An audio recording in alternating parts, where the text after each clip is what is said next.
Assalamualaikum warahmatullahi wabarakatuh. Selamat pagi, salam sehat sejahtera untuk kawan-kawan sahabat BPTKL Banjarbaru di Kalimantan Selatan, Kalimantan Tengah, Kalimantan Timur, Kalimantan Utara, dan seluruh Indonesia.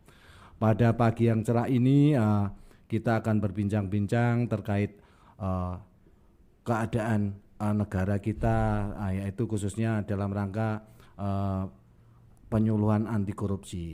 Pada pagi yang cerah ini ada sahabat kami, ini ada narasumber, saya anggap narasumber kami dalam rangka untuk menyampaikan ide gagasan terkait penyuluhan anti korupsi di Indonesia, khususnya di instansi BPTKL Banjarbaru. Pada pagi yang cerah ini kami kenalkan Mbak Diah Mulyani, Master Diah Mulyani. Pagi Mbak Diah, Iya, gimana selamat kabarnya? pagi Pak Supri. Alhamdulillah. Bismillahirrahmanirrahim. Assalamualaikum warahmatullahi wabarakatuh. Selamat pagi, salam sejahtera untuk kita semua. Salam beraksi untuk teman-teman BBTKL seluruh Indonesia. Salam integritas untuk kita semua. Jadi hari ini kita ngobrol-ngobrol santai. Yang pertama terkait apa? Oh ya, Mbak Diah bisa ceritakan kemarin kegiatan apa minggu kemarin terkait ini. Kemarin ada pelatihan apa? Mungkin supaya teman-teman sahabat BPTKL seluruh Indonesia tahu ada kegiatan apa kemarin yang diikuti. Monggo. Siap Pak Supri. Jadi kemarin itu dia 2 hari ya efektif kegiatan di BPK Jakarta, pelatihan Bintek sertifikasi penyuluh anti korupsi Pak Supri. Jadi di situ kita diberi kayak pemaparan terkait persiapan untuk seperti apa kita mempersiapkan kegiatan untuk sertifikasi penyuluh anti korupsi seperti itu Pak. Oke. Oh berarti kawan dari seluruh Indonesia kumpul di situ Mbak Diah ya? Iya betul banget ramai Pak. sekali berarti. Jadi perwakilan Satker yang mendapatkan mandatori dari kepala Satkernya masing-masing diberi amanat untuk bisa mengikuti kegiatan tersebut. Oke Mbak Diah, jadi dari itu ini sebetulnya topiknya sangat-sangat tepat sekali, di mana kita institusi BTKL PP Banjarbaru ini adalah salah satu institusi Kemenkes yang telah memperoleh WBK di tahun 2019. Itu kegiatan ini saya rasa sangat kami perlukan. Jadi intinya Mbak Dia ada beberapa yang mau saya diskusikan ataupun saya sampaikan supaya sahabat BPTKL PP Banjarbaru di regional Kalimantan dan seluruh Indonesia ini minimal terpapar. Intinya yang pertama, indikator keberhasilan pelaksanaan pemberantasan korupsi itu seperti apa, kemudian nanti implementasinya seperti apa yang bisa kita implementasikan di kantor kita bawa kantor kita supaya lebih baik daripada sekarang, lebih maju, kemudian lebih intinya akuntabel dan lain-lain. Monggo Mbak Dia. Baik Pak Supri, jadi sebagaimana kita ketahui bersama ya, korupsi itu adalah kejahatan yang luar biasa. Jadi bisa dikatakan kejahatan yang extraordinary crime. Jadi ibaratnya selama ini negara Indonesia itu, negara tercinta kita ini kan sudah menyiapkan satu instrumen untuk bagaimana sih pencegahan korupsi itu bisa terjadi di Indonesia. Jadi sudah banyak nih aturan-aturan, regulasi, undang-undang yang mengatur tentang pencegahan korupsi. Cuman itu kita selama ini lihat tidak efektif kayak gitu kan, atau kurang. Karena selama ini tuh kita tidak dilibatkan berperan aktif di masyarakat. Masyarakat itu tidak diedukasi, tidak memahami. Jadi ibaratnya bahasa-bahasa hukum terkait pencegahan korupsi itu tidak sampai terinternalisasi ke masyarakat luas. Jadi akhirnya efektivitas untuk pencegahan korupsi sendiri itu hanya di atas kertas, dan hanya sebagian masyarakat dalam hal ini adalah pemegang kebijakan yang memahami sebenarnya anti korupsi itu seperti apa implementasinya, seperti itu Pak Supri. Oke Mbak Diah, jadi menurut Mbak Diah kira-kira apa yang harus dilakukan Satker dalam rangka mewujudkan nilai budaya anti korupsi di Satker? Oke.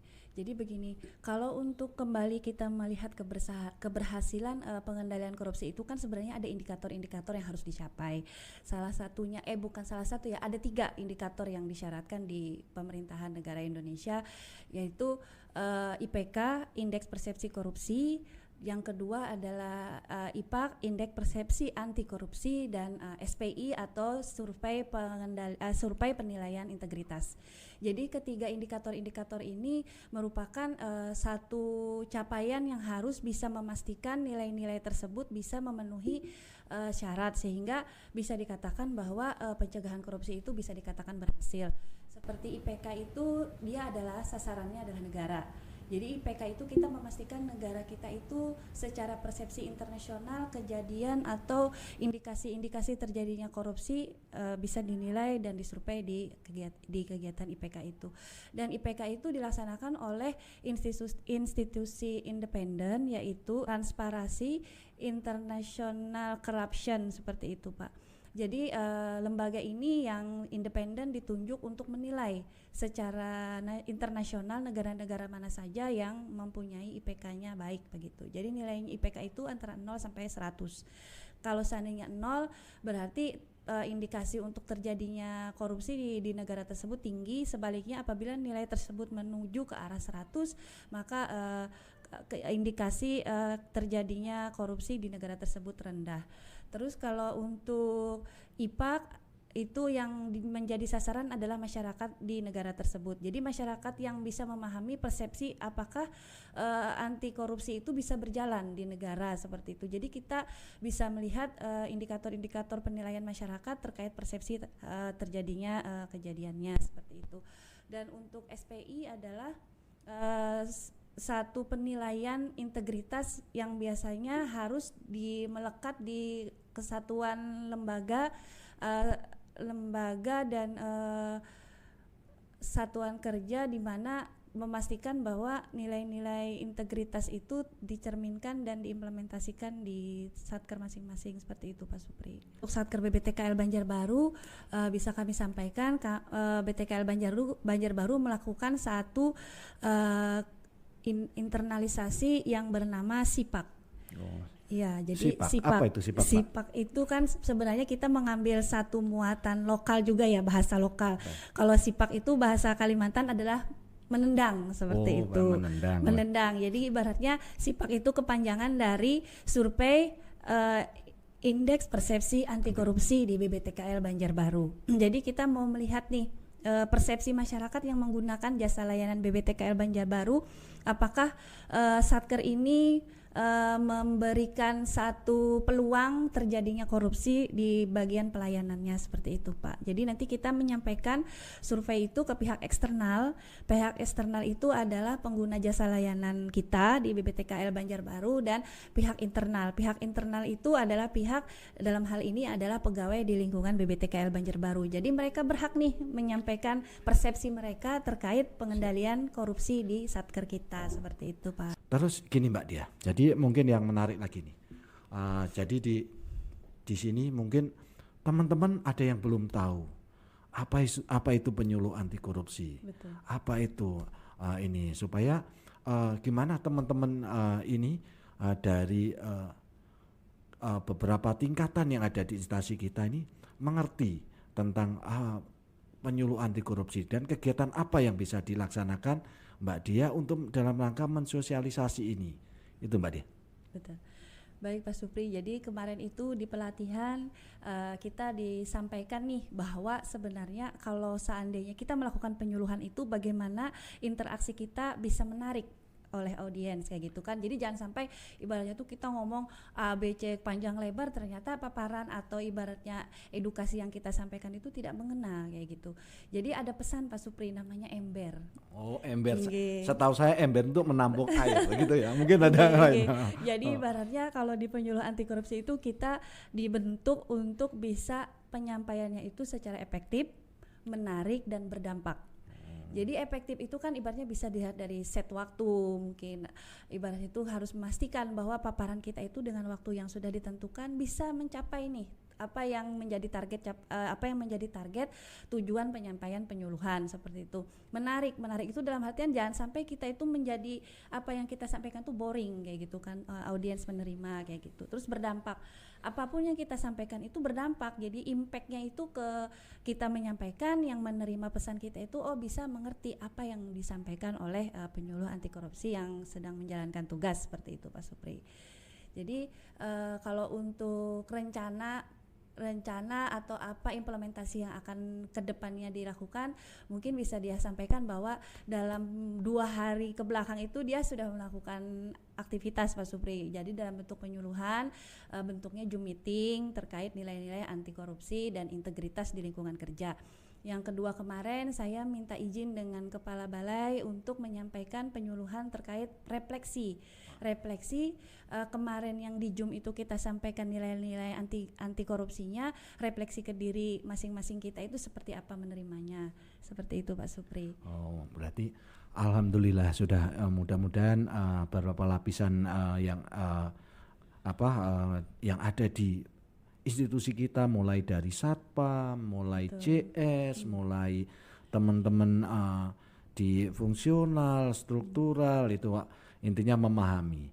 Ya mungkin dengan kata lain sebetulnya kan perlu tanda kutip kalau kita mau mensukseskan kegiatan anti korupsi adalah pertama komitmen bersama. Betul. Iya, mungkin itu Mbak Dia. Mungkin ini sebelum karena kita ini kondisinya kita masih tahap saling kita mengedukasi, jadi mungkin sebelum podcast ini kami akhiri mungkin ada closing statement dari Mbak Dia sebelum ini Master Dia terkait ini nanti monggo disampaikan, kita intinya supaya apa yang menjadi ingin pemikiran-pemikiran Mbak Dia tentang penyuluh anti korupsi ini bisa tersampaikan dan terlaksana gitu. Monggo silakan. Jadi harapannya itu adalah seperti yang disampaikan tadi, awalannya adalah komitmen dari seluruh insan yang ada di BBTKL Banjarbaru, dari seluruh pegawai kayak gitu kan, komitmen. Habis itu kita juga menerapkan nilai-nilai anti korupsi yang 9 itu ya Pak ya, mulai dari kejujuran ibaratnya tuh sampai ibaratnya disiplin, mandiri, kerjasama, kerja keras kayak gitu kan, sederhana, dan beberapa butir-butir nilai-nilai yang lain yang mungkin sudah sama-sama kemarin kita paparkan untuk bisa diinternalisasi ke diri masing-masing. Nah, kita juga di Satker alhamdulillah dapat dukungan penuh dari pimpinan. Kita selalu menginternalisasi baik itu dalam bentuk visual, dalam bentuk gambar, leaflet kayak gitu kan Pak. Jadi memastikan selalu terinternalisasi, selalu tersampaikan pesan-pesan anti korupsi di lingkungan kerja BBTKL Banjarbaru. Terus kita juga memastikan bahwa korupsi ini adalah satu kejahatan yang akan impactnya itu ke anak cucu kita seperti itu Pak. Jadi harapannya itu apabila kita melakukan korupsi nanti imbasnya itu adalah ke generasi-generasi selanjutnya. Jadi harapannya itu semua bisa menjadi kesadaran bersama, komitmen bersama untuk bisa memastikan anti korupsi di lingkungan BBTKL Banjarbaru bisa berjalan secara maksimal seperti itu Pak. Jadi seperti yang disampaikan tadi juga, saya boleh izin untuk menyampaikan pantun Pak ini. Silakan. Untuk menggugah inspirasi teman-teman terkait anti korupsi. Jalan-jalan ke pasar pagi. Mantap. Pergi berjalan ke sana untuk membeli bunga melati. Mantap. Jaga diri, kawan dan institusi dari kegiatan korupsi, karena dosa korupsi dibawa sampai mati. Mantap sekali. Jadi terima kasih Mbak Dia. Mudah-mudahan apa yang disampaikan Mbak Dia itu adalah dapat menggugah semangat dan kemauan dari seluruh elemen di BBTKL Banjarbaru. Demikian sobat BBTKL Banjarbaru, wawancara khusus, khusus ini terhadap Master Diah Mulyani. Sekali lagi terima kasih, tepuk tangan untuk Mbak Diah. Terima kasih, mohon maaf jika ada salah kilap dalam kami memandu acara ini. kami sampaikan terima kasih. Bila topik wal hidayah. Wassalamualaikum warahmatullahi wabarakatuh. Selamat pagi, salam sehat, salam bahagia semua untuk sahabat BPTK LPP Banjarbaru di regional Kalimantan dan seluruh Indonesia. Salam Salam integritas. Salam integritas. Oke.